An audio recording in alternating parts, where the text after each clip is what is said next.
자, 이번 시간에는 지난 시간에 우리가 원소의 개수 그리고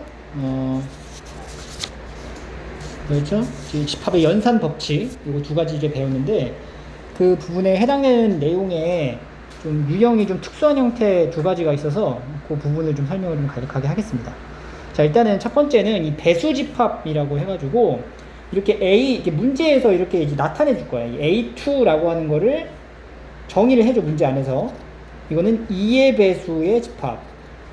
그리고 얘는 4의 배수의 집합이다. 이렇게 나와 있을 때 이 두 집합에 대한 교집합이 뭐냐라고 물어보는 거죠. 그럼 이거 이제 간략하게 우리가 생각을 해보면은 결국에는 2의 배수 나열한 거랑 4의 배수 나열한 것 중에서 공통된 원소에 해당되는 거는 바로 뭐겠어? 4의 배수란 얘기죠. 그러니까 결국에는 이렇게 배수에 대한 내용에 공통된 원수를 써라 라고 하는 거는 여기 있는 두 개 숫자에 뭘 찾으면 되는 거야? 2와 4의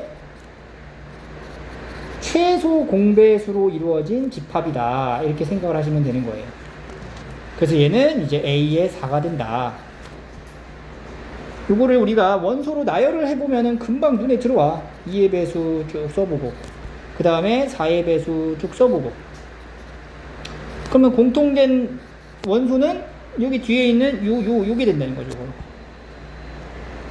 그죠? 그래서 우리가 이 내용을 가지고 그러면은 2의 배수로 표현된 것과 4의 배수로 표현된 것은 교집합했을 때 4의 배수가 나온다는 얘기가 2의 배수 안에 4의 배수가 포함되어 있는 이런 부분집합의 관계구나 라는 거를 이제 생각할 수가 있다는 얘기죠. 그럼 두 번째도 마찬가지로 6하고 9의 최소 공배수 얼마? 6하고 9의 최소 공배수 얼마죠? 18죠, 18. 그래서 얘는 이제 A18이다 이렇게 보시면 되는 거고. 이번에는 합집합으로 연결되어 있을 때, 합집합인 경우에는 이거 하나는 3의 배수고 하나는 6의 배수잖아. 그러니까 3의 배수 3, 6, 9 이게 가는 거랑, 그 다음에 6의 배수 6, 12, 18 이런 식으로 가는 거랑 합치면 이제 뭐가 되겠어? 얘는 3의 배수가 되겠죠. 얘가 이제 3의 배수가 된다. 그래서 여기서도 이제 마찬가지로 결국에는 이게 의미하는 게 A의 3의 배수 안에 A의 6의 배수가 있기 때문에 집합의 연산 결과가 A의 6의 배수가 나온다, 이렇게 나오는 거예요. 그리고 네 번째는 뭐가 될까요? 마지막 거는 이거는 6의 배수가 되는 거겠지, 그냥? 그래서 합집합인 경우랑 교집합인 경우를 따질 때 둘에 대한 포함 관계를 우리가 알 수 있으면 바로 답으로 내기도 편하고요. 그게 아니라 좀 헷갈린다 라고 하면 원소 나열법을 통해서 보시면 됩니다. 근데 이제 문제 안에서 이렇게 이런 모양이라고 해서 무조건 배수다라는 건 아니고, 만약에 이제 문제 자체에서 이 A4라고 쓰는 거를 뭐 4의 약수인 집합이다 이렇게 정의할 수도 있어. 그래서 문제마다 그건 좀 다르기 때문에 그거를 꼭 한번 확인해 보시면 됩니다. 만약에 약수끼리에 대한 관계를 써라라고 할 때는 얘처럼 뭐 최소 공배수다 이렇게 바로 알 수가 없죠? 그때는 원소 나열법에 의해 가지고 정리를 하시면 되겠어요. 됐지? 자, 그리고 밑에 두 번째 이 대칭차 집합이라고 하는 요런 특징이 있는 이제 집합인데, 이거는 여러분들 이제 고등 수학에서 이 대칭차 집합이라는 용어 자체를 이제 언급하지 않아. 문제에서 요런 집합에 대한 연산 관계, 이렇게 기호로 표시해지는 이런 정의 같은 거를 파악해서 문제를 해결해야 된다는 얘기예요. 그럼 봐봐. 지금 A 차집합 B하고 B 차집합 A의 합집합을 지금 얘기하는 거거든. 그럼 이 부분을 여러분들 벤 다이어그램으로 그릴 수 있어야 돼요. 이거 벤 다이어그램으로 그리면 어떻게 되냐면은 A가 이렇게 있고 B가 이렇게 있는데 A의 차집합 B면은 1, 2, 3번 중에 몇 번이야? 1, 2, 3번 중에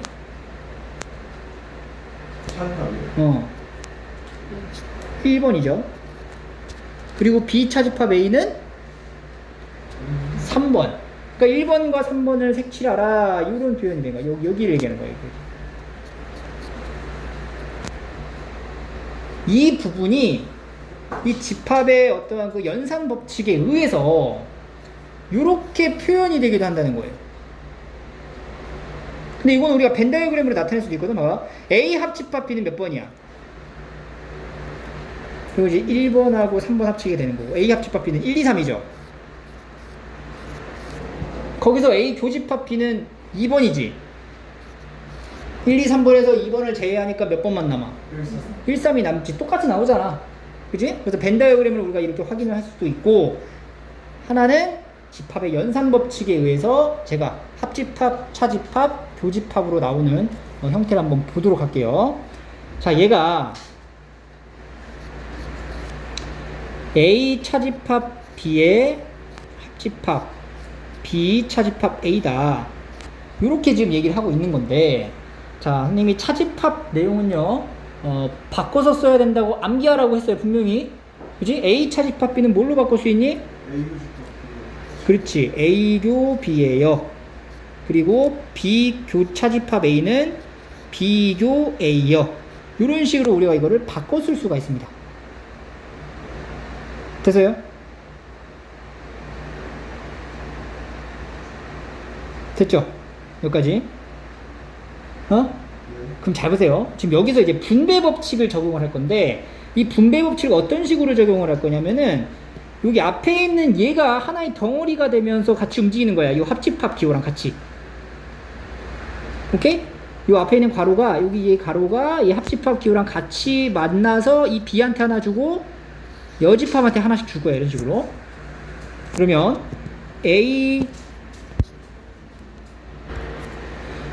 A교 B의 여, 그리고 합집합 B, 이거 하나 나오는 거고. 이렇게. 그리고 합집합, 아니죠, 교집합이죠. 교집합 A교 B의 여의 합집합 A 여, 이렇게 만들어지는 거예요. 이렇게.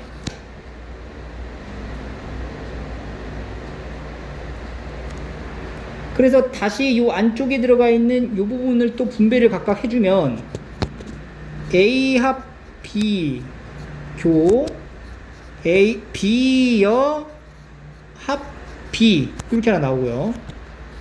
교집합 두 번째 거 요거 분배해주면 A 합 A여 교 B여 합 A여, 이런 식으로 나와요.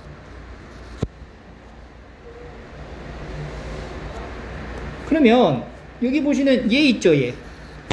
B여 합 B가 뭐냐? B여 합 B. B의 여집합과 B의 합집합. 전체죠, 전체. 그리고 A 합집합, A 여집합. 이것도 전체인 거야, 전체. 그러면 중괄호 안에 있는 것부터 연산을 좀 해볼게. 그러면 A 합 B랑 전체랑 교집합을 얘기하는 거죠. 그럼 이건 그냥 뭐야? A 합 B가 되겠지. 교집합, 얘는 뭐예요? 전체랑 B의 여 합 A 여니까 그냥 B의 여, 순서 바꿨습니다. A 여 합 B의 여, 이렇게 되는 거예요.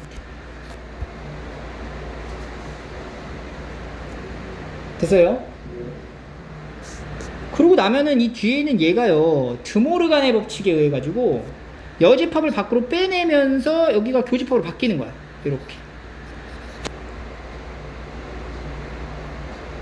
그럼 봐봐. 교집합, 여집합이 있는 것은 우리가 차집합으로 바꿔 쓸 수가 있고, 결론은 A 합 B에서 차집합 A 교 B, 이런 모양의 형태가 나온다. 그래서 여기 보이는 요 연산의 결과가 이렇게 바뀌는 요 과정 있죠? 지금 여기 적어놓은 요 과정, 여기서 여기까지 요 과정을 여러분들이 정확하게 이해하고 풀 수 있으면 이 집합의 연산 법칙에 관련된 문제는 거의 한 100%는 다 풀 수 있는 거예요.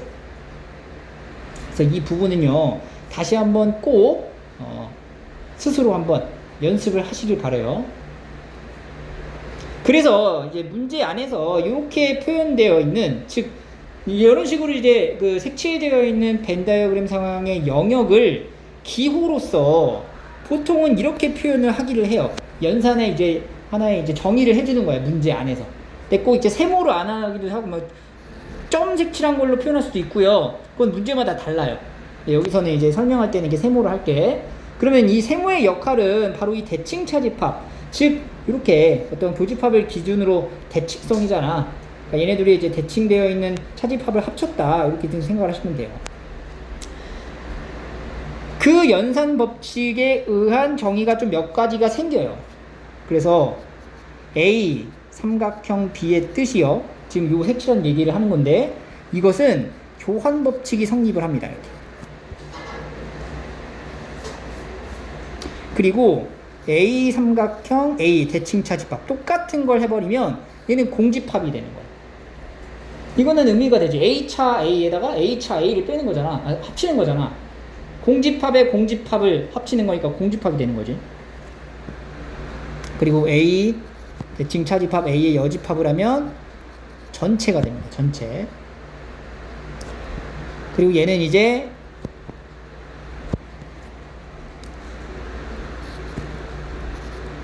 결합 법칙이 성립이 돼요. 이게 전부 다 증명이 가능한 겁니다. 그리고 마지막 대칭 차집합은 여집합에 대한 대칭 차집합하고도 똑같다.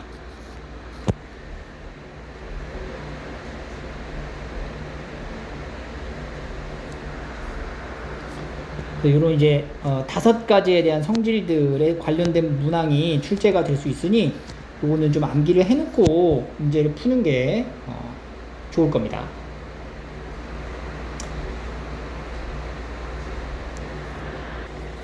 자, 그럼 이제 문제를 한번 풀어볼게요. 자, 문제가 이런 식으로 출제가 된다는 얘기야. 자연수 전체 집합에서 자연수 K의 배수의 집합을 AK라고 표현을 하자. 배수 집합에 대한 표현이죠. 그랬을 때 간단히 하라 라고 했습니다. 자, 이 앞에 있는 거 이건 뭘까요? 2와 3의 합집합이네. 자, 우리가 위에서 헷갈리지 말아야 되는 게, 이렇게 합쳐져 있는 거는 이게 묶여있는 게 무조건 최소공 배수인가? 아니에요.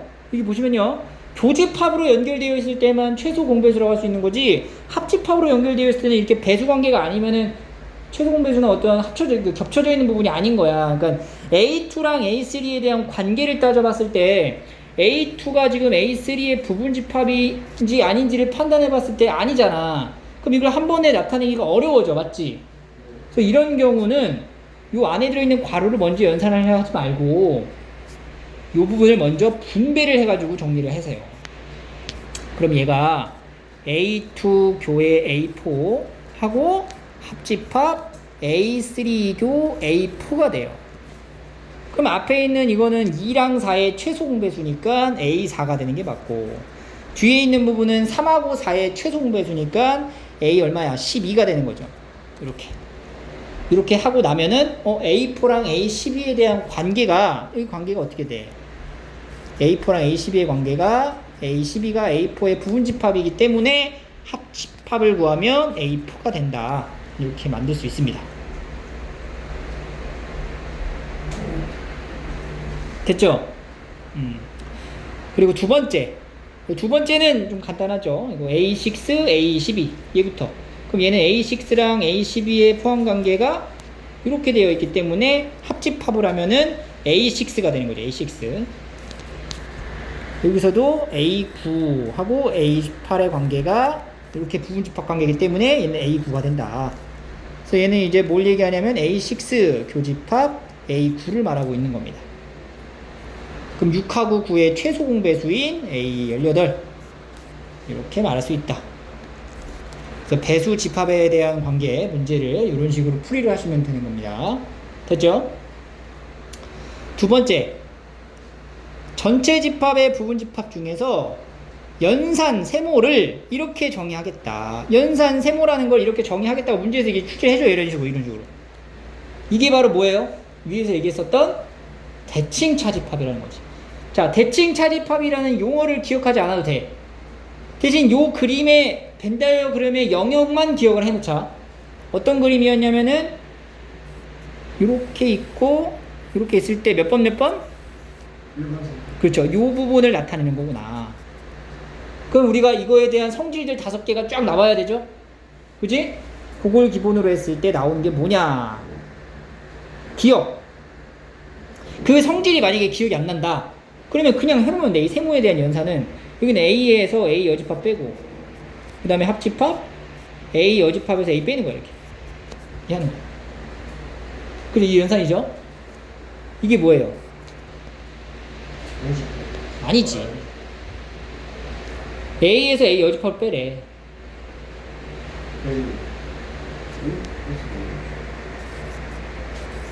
A에서 A 여집합을 빼라고. A가 몇 번? 1번에서 2번을 빼라고. 1번이지. 뺄 게 없잖아. 1번이라고. 얘 뭐야 그러니까. A야. 얘는 A 여집합이야. 합치면 맞는 얘기죠. 전체랑 공집합. 이것도 마찬가지야. 전체에서 공집합을 빼. 그리고 공집합에서 전체를 빼. 두 개를 합쳐. 이 얘기죠. 앞에 있는 게 뭐예요? 전체 차집합 공집합은 전체. 공집합 차집합 전체는 공집합. 합치면 전체. 니은 틀렸네. A 차집합 공집합 합집합 공집합 차집합 A 앞에 있는 거 A 뒤에 있는 거 공집합 합치면 A 맞는 거지. 리을 맞아요? 네. A차 A에서 A차 A를 합집하라는 얘기죠? 둘 다 각각 공집합 나오는 거지? 네. 맞는 얘기고. A 차집합 전체에서 합집합 전체 차집합 A입니다. 이거 뭐예요? A 차집합 전체.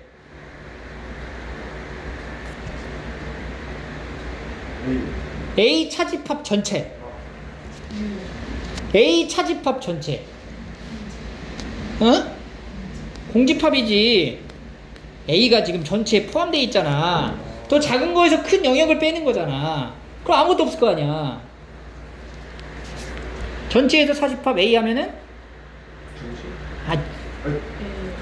A의 여집합이죠. 그래서 이렇게 이것도 맞는 얘기가 됩니다. 아직 우리가 연산 법칙이 약간 좀 정확히 다듬어지지 않은 것 같아. 괜찮아요. 이렇게 해서 이 집합의 연산 법칙에 의한 문제를 유형별로 이렇게 2가지 좀 풀었고요. 이거 말고도 우리가 그냥 집합의 그 원소의 개수에 해당되는 문제에서도 조금 볼 게 있으니까 라이트센에서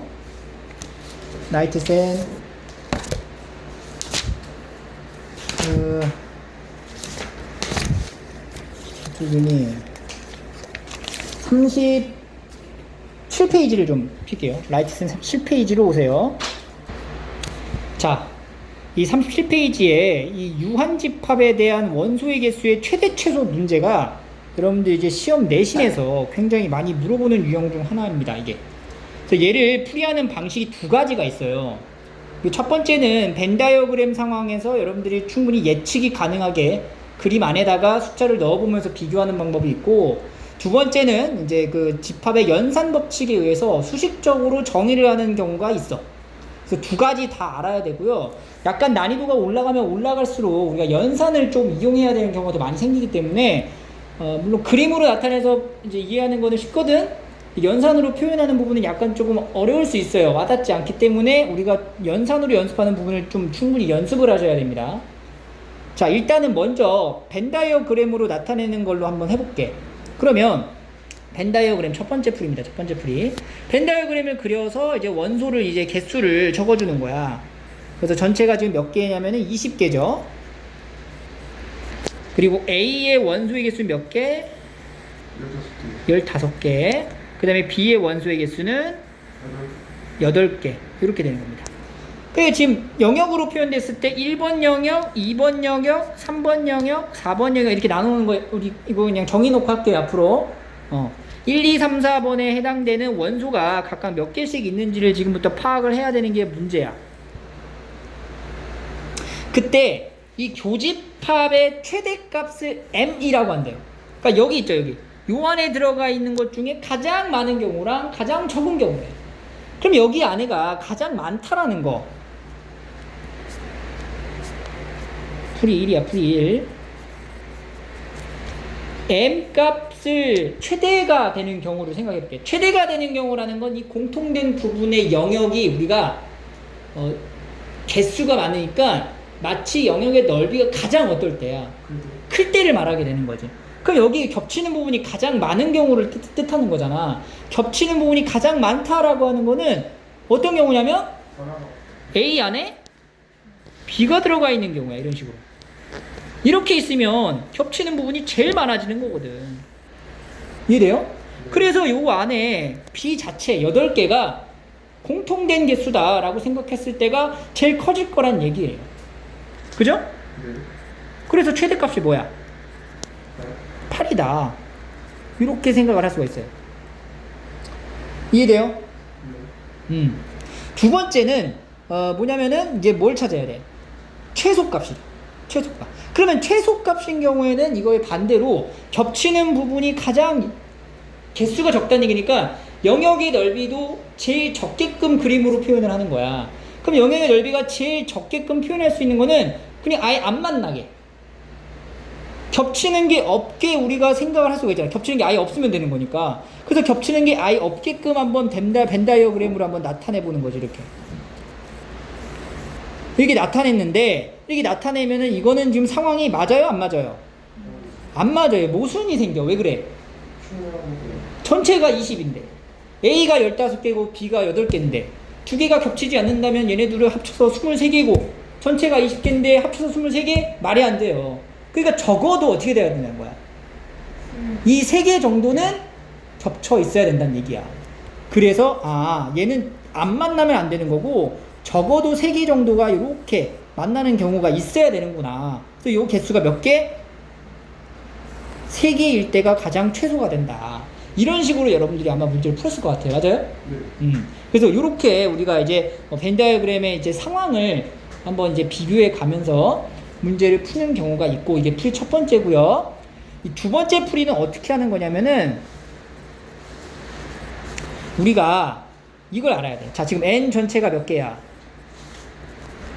20이에요. 그리고 NA 합 B는 뭐예요? NA에서 NB를 더하고 NA 교비를 빼는 거야. 근데 지금 궁금해하는 거는 NA 교비예요. 맞죠? 그러면 NA 교비는 어떻게 구하니? NA랑 NB를 더한 다음에 NA 합 B를 빼면 되는 거야. 그럼 여기서 잘 봐. 여기서 NA 합 B라고 하는 요 표현 있죠? 얘가 절대 전체의 개수보다는 어때야 돼? 작아야 돼. 그래서 최대가 얼마인 거야? 20인 거야. 그리고요, 얘는 뭐보다 크겠니? 아니죠. 합친 거니까. 15보단 크거 나타나야 되지. A가 15개니까 두 개 합치면 최소 15개보다 많을 거 아니야. 그래서 이렇게 되는 거야, 15. 됐어, 여기까지? 자, 그럼 봐봐. NA가 얼마지, 지금 NA가? 15. NB는 8이야. 그럼 지금 NA 교비라고 하는 거는 뭐냐면, NA 교비는 15에서 8을 더하고 NA 합 B를 뺀 거예요. 그러니까 NA 교비는 23 마이너스 NA 합 B를 얘기하는 거야. 이 두 가지를 우리가 부등식의 성질에 의해 가지고 만드는 거야. 위에 거 보이지? 여기 곱하기 마이너스 1을 해. 다. 마이너스를 싹 곱해볼게. 그러면 어떻게 되냐? 마이너스 NA 합 B가 되고, 부등호 방향 바뀌면서 이거 마이너스 20. 그 다음 마이너스 15. 그 다음에 모두당에다가 23을 더해. 23. 그러면 23을 더해. 그럼 23이 더하면 이거 3이죠? 그리고 23 마이너스 NA 합이지? 그리고 뭐야 이거 8이죠? 8. 23면 8 맞나요? 됐죠? 자, 이 가운데 껴있는 게 뭐랑 같다고? 얘랑 같네. 요거지. 이게 NA 교비인 거야. 그래서 NA 교비의 범위가 이렇게 수식으로 완성이 돼요. 최소 얼마? 최대 8이야. 요렇게 푸는 게 이제 수식적으로 정의하는 거예요. 알겠어요? 그래서 여러분들 문제 해결 능력 부분에서는 풀이 1과 풀이 2가 다 맞아. 풀이 1로 풀어도 아주 훌륭하게 잘 푼 거고 2로 푸는 것도 아주 훌륭하게 푼 건데 1로 생각을 하기가 어려운 상황이 간혹 있어. 난이도 올라가면 올라갈수록. 그때 우리가 필요한 게 풀이 2에 대한 방식이에요. 알겠죠? 그래서 이제 공부를 할 때는 1로 풀었지만 2로도 다시 재풀이를 할 수가 있어야 돼요. 2로 풀었지만 1로도 재풀이가 가능해야 돼. 이렇게 문제 하나하나를 조금 성의 있게 푸는 연습을 여러분들 하셔야 됩니다. 알겠죠? 그래서 이제 풀이 2 같은 경우에서 중요한 거 포인트는 바로 이거야, 이거. 요거를 쓸 수 있느냐. 알겠어요? 이게 약간 어떻게 보면 직관적인 어떠한 그 상황을 생각해서 문제를 푼 거라서 요 별표 친 부분을 좀 반드시 생각을 하시면 됩니다. 그리해갖고 우리가 여기 나와 있는 최대 최소에 대한 문제를 풀이를 하시면 되겠습니다.